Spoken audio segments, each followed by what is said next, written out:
We know that each year in this country, thousands of lives are lost to gun violence.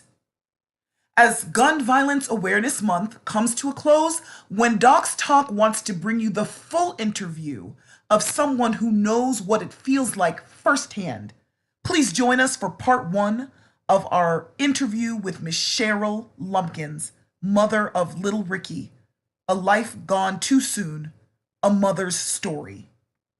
When dogs talk, when dogs talk, when dogs talk, when dogs talk.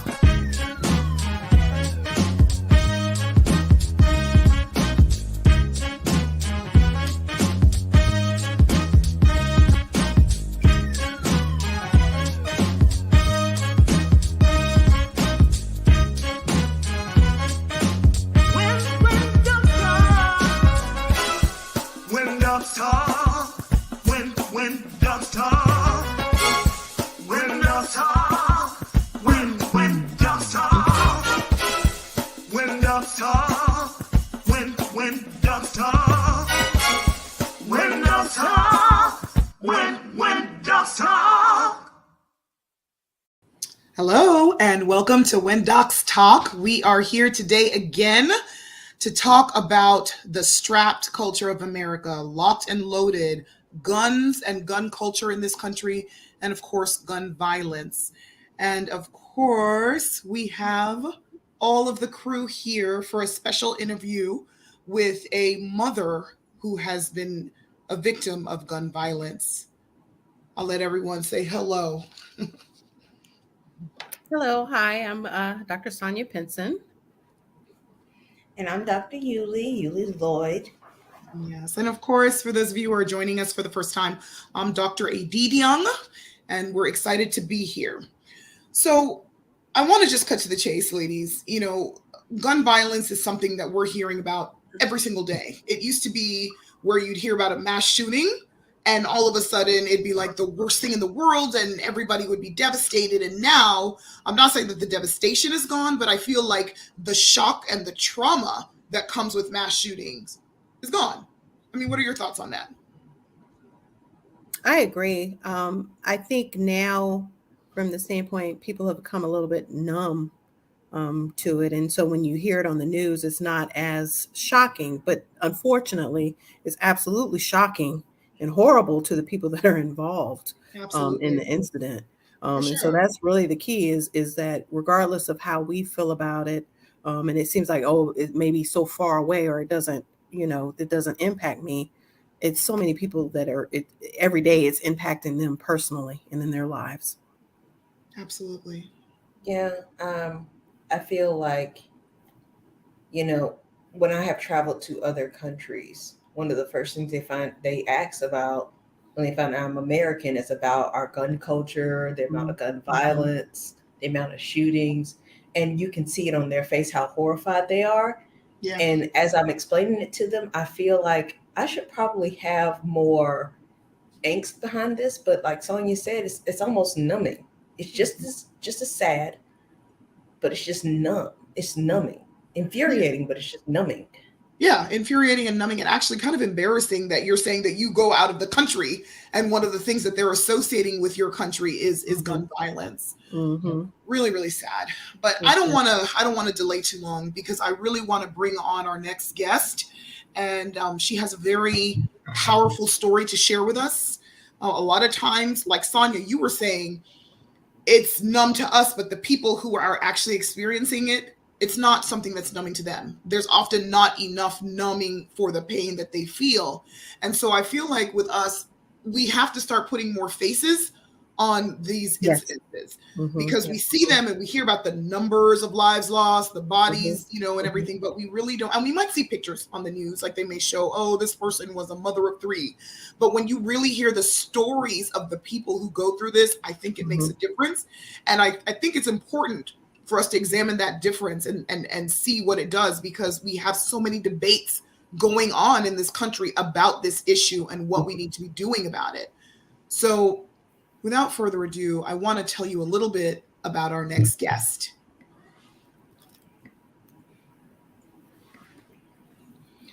So we have Miss Cheryl A. Heggie Lumpkins. She describes herself as a very strong woman in all that she does, who is very spiritual and loves serving the Lord. A proud mother of 3 children and 8 grandchildren, she met tragedy in 2011 when she lost her 17-year-old son to gun violence.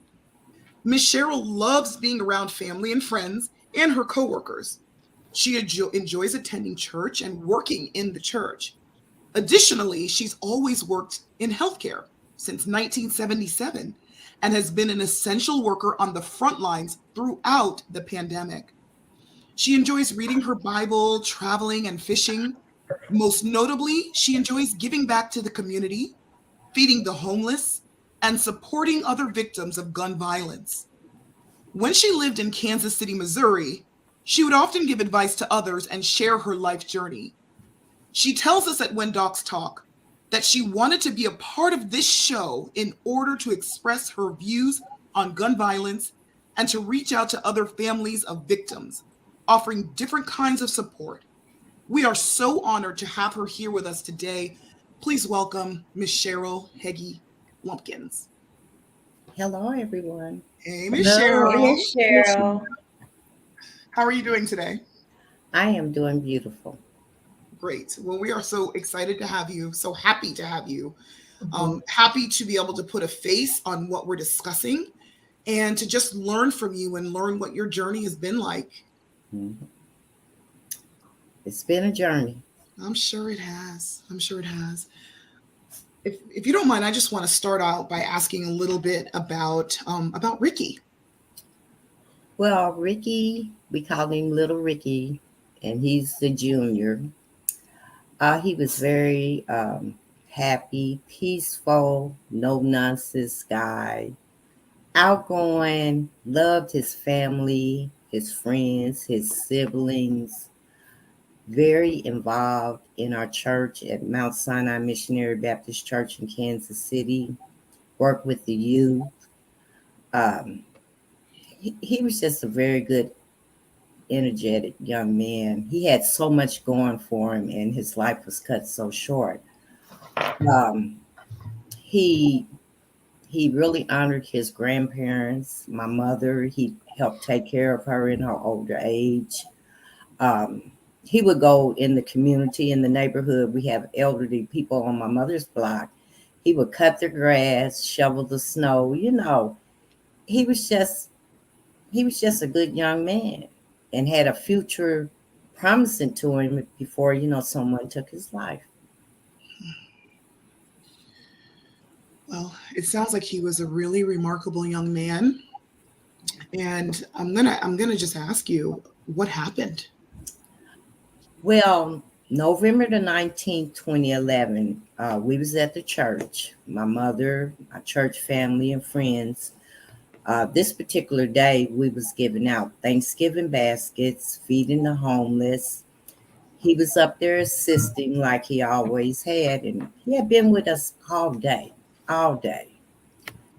And that evening, he wanted to go attend a play at a high school with a couple of his friends, which I knew. So they went to the play. They stopped at McDonald's. They stopped at the park on 53rd and Brooklyn called Blue Hills Park to eat their food. So what happened in that neighborhood, it was a gang initiation Um, for someone to kill somebody 5 blocks from our home, from me and his father's home. And an individual came up, I know his name, shot up the car. 2 other passengers got injured. Ricky was driving. He got shot 7 times. He pulled off, and the hospital, Research Hospital, was probably 5 blocks away. He was trying to get to the hospital. So he collided into a fire hydrant where, they pronounced him dead on 53rd and Prospect. How old was he? Ricky was 17 years old. He was a senior. He would have graduated that May. and he wanted to be a fighter pilot. Oh, wow. Yes. Wow. Hmm. Miss Cheryl, tell me about that call.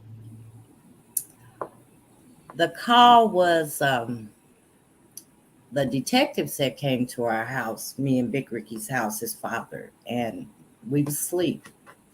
So they called my youngest brother, Michael, and he had called us and said little Ricky had got killed. And so by the time we got the call, the detectives, was knocking back at the door, and I was in shock. I remember his dad passed out. I called my mother, I called my brother, I called his sister. I was in shock because I had been with him all day, Yeah. and I never thought anything like that would happen to my child. Mm-hmm. And it was devastating. I thought I was going to lose my mind. I should have lost my mind, but it was by God's grace that He sustained me. Mm-hmm. Amen. Amen for that. Well, I'm sorry. Go ahead. Please go ahead, please. No, I was going to ask. I know you said that you knew the name of the individual that had killed your son. Were you able to get justice out of that whole situation? No, we wasn't able to get justice because he fled town, but I do know his name, and he was in a gang out there on 53rd in Brooklyn. So nobody has ever been held responsible? No. Wow. How does that make you feel? I was very angry just knowing that an individual, just because you want to be in a gang, come up and take an innocent person's life, like in the Bible says, thou shalt not kill. Yeah. Mm-hmm. You're going to answer. You're Yes. going to answer. You're going to answer to God. And I had a lot of mixed emotions, feelings, mad, depressed, angry. I even wanted to do something to that individual. Mm-hmm. I can understand that. I can Totally. understand that. Absolutely. Mm-hmm. I can totally understand that. Absolutely. I just wanted, like, how you going to walk up to a car, Mm-hmm. shoot up 3 guys, and leave because you want to be in a game? Mm-hmm. Well, Initiate. let me ask you then another question from the standpoint of the key is, do you feel like a lot of that, I mean, definitely the person who had the gun and used the gun, they were responsible for that. But also, do you feel like the availability that person was even able to have a gun? Like, what are your thoughts about the availability of guns and what happened to your son? Well, at that particular time, I know that young man, he was like about 20 years old. Mm. He was young also. Mm-hmm. No, he shouldn't have had a gun. No, he shouldn't have had a gun. Right now, I feel that if you do have a gun, it's for protection and protection only.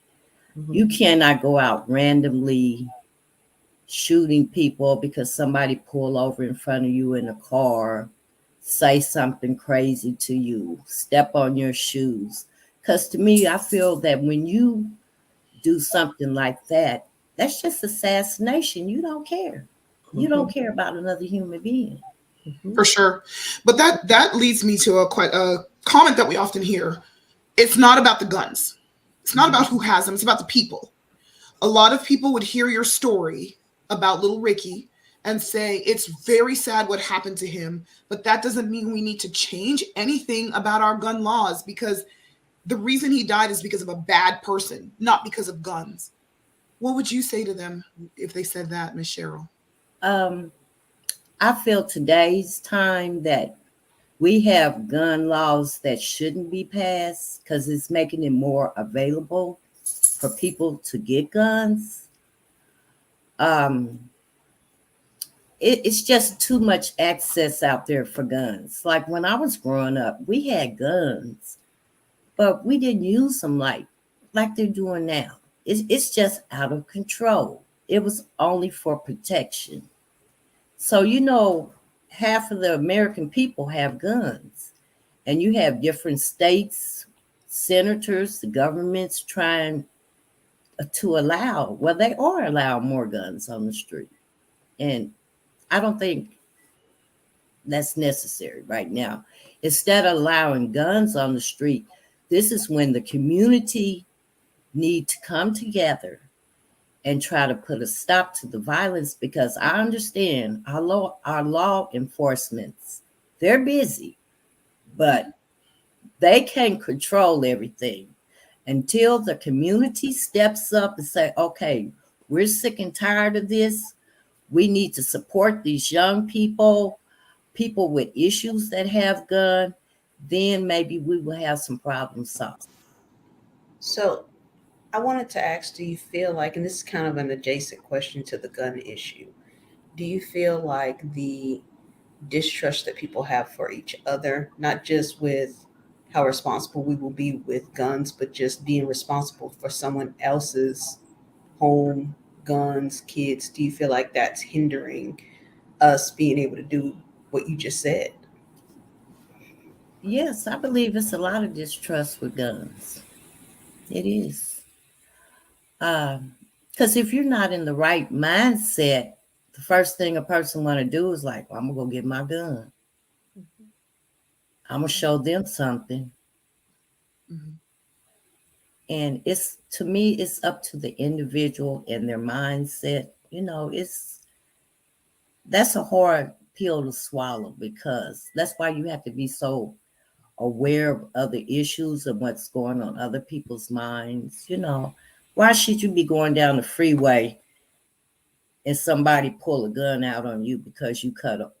That's nonsense. It's nonsense. And why should you go into a grocery store like the people in Buffalo this weekend Right. and end up dead? And why should you go to church and end up dead? And why should you send your 5-year-old to school and he and several of their classmates, up to 20 of their classmates and teachers, end up dead? So you're right. It doesn't make sense. It is nonsense. But the thing is, what do we do? Because I assure you that there are people who will say you're right, it shouldn't get into the wrong hands, but it is actually our constitutional right Right. for us to own a gun. What do you say to that? Yes, it is. We have the right to own a gun, but like I said, it must be used properly, put in the hands of the proper individuals, um, background checks, no mental health issues. That's a big question right there. Who should have the guns? Right, right. Um, And they will say, well, who decides that ultimately? And are you going to exactly. keep my gun away from me? Right. It's my And right. that's the issue. It's my right. And that's another point right there. And by we having gun issues, majority of the people, you could go on the streets and just buy a gun. Oh, for sure. Mhm. You don't Easily. have to go to the pawn shop. You don't have to go to the gun shop. If you have the money, an individual will sell you that gun. Mhm. Absolutely. This is Absolutely. the point when we come back to the states and the government allowing these gun laws to be passed. You may have somebody to come from Missouri to Georgia because they know their gun laws is weak. Oh, I could go to Georgia and get me some guns. Hmm. Or I may be able to go to California. And so right there, you have a lot of trafficking across the country. Exactly. That's what Sure. I was saying. You have Yep. a lot of trafficking. So, but the thing is, some people might argue that the trafficking is mainly illegal guns, and putting a law on the books to restrict legal guns is not going to help with that. No, it isn't. It's illegal and legal guns. But right now, I think in society, it's more illegal guns on our streets. You do. Hmm Well, and I think you made a great comment about community. I think it's a matter of when do we say we want maybe our culture and our concept of guns to change, because you're right. You made a great comment about back in the day. I know my grandfather, he had a gun, he carried a 45 in his Mhm. truck at all times in case something happened. Right. And then he had a rifle also. But it was a matter of when if something broke off, I got mad at somebody, I was going to shoot him. It was a matter of, no, if something were to happen to me, I have it to protect myself. Right. And from that standpoint of, there's no conflict resolution anymore. Right. People, Mm-mm. they decide, if I get Mm. angry, I get mad, hey, there, I'm going to pull out my gun. That's how I'm going to solve this issue. But the problem is, when they do that, that person's gone. They're dead. And so, yeah, what do we do as a community to even have that discussion, moving forward? Well, I believe that first we need to show love and unity toward each other. We have lost that in society. Yeah. Um, there is support groups. Mm, That's what brought me through in mm, Kansas City. I attended Ad Hoc Against Crime. We went out and did visuals and supported other homicide victims, families, and friends. Kansas City Police Department, KC Nova, and also the Mothers in Charge. Now, the Mothers in Charge is a group, it's a charter group nationwide. It's not one here in Atlanta, but these mothers travel all around the world supporting homicide victims, mm, give coping skills. Like in Atlanta, they have crime victims come. They do have support groups here, um, but I haven't, reached out to them. But if it wasn't for these support groups to get me through, I would probably been crazy. mm, Because you have to learn how you can relate with people that has went through this. mhm, Yes. You have to have the support. Um, I used to get so mad at people when they say, "I know how you feel." No, you don't. No. mhm, You don't know how it feels to mhm, lose a child. mhm. And And in that way, that in horrible that, way. it was such a tragic for me. Mhm, It was sudden. Absolutely. It was just sudden. I mhm, was in shock. My whole mhm, family mhm, and friends. I mean, you take a genuine person like that that mhm, had so much going for him. He was a no nonsense guy. Didn't Mhm. start no trouble. He didn't like to be around trouble. He was jolly. He told jokes, Yeah. and had the most beautiful smile. He sure did. We have a picture of him. Why don't can we our backstage help us to put up a picture of little Ricky so we can see? There he is. mhm. Handsome young man. I Yes. believe when we spoke, and correct me if I'm wrong, Miss Cheryl, you said that picture on the lower right hand side in the middle is he was on his way to prom there. Yes, he took that picture October 2011, Oh, wow. a month before he passed, and the other one is off of his obituary. But he was the life of a party. I mean, all of his cousins, he just kept everybody laughing. He was a jokester. He had a lot of ways, like my daughter, no nonsense, didn't take any mess, but he would like to tell jokes. He was in the ROTC. Mm, He was going to become an Eagle Scout. He played baseball, soccer.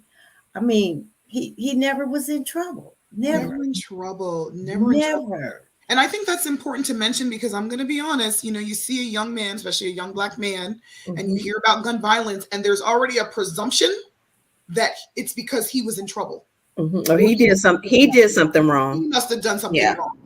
For And that to that's have why it's happened. really important to underscore in this case, this was a promising young man with no problems, no trouble, whose life was taken out.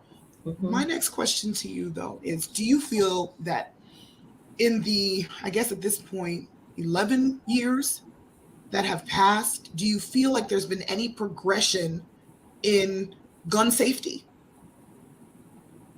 No. No. At the time when Ricky passed, it was gun violence, but it has progressed so much over the years. I remember when he passed that year and the following year in Kansas City, it had really increased. And my daughter just kept begging me, please come down here with me, because my spirit, I felt something was going to happen in my spirit.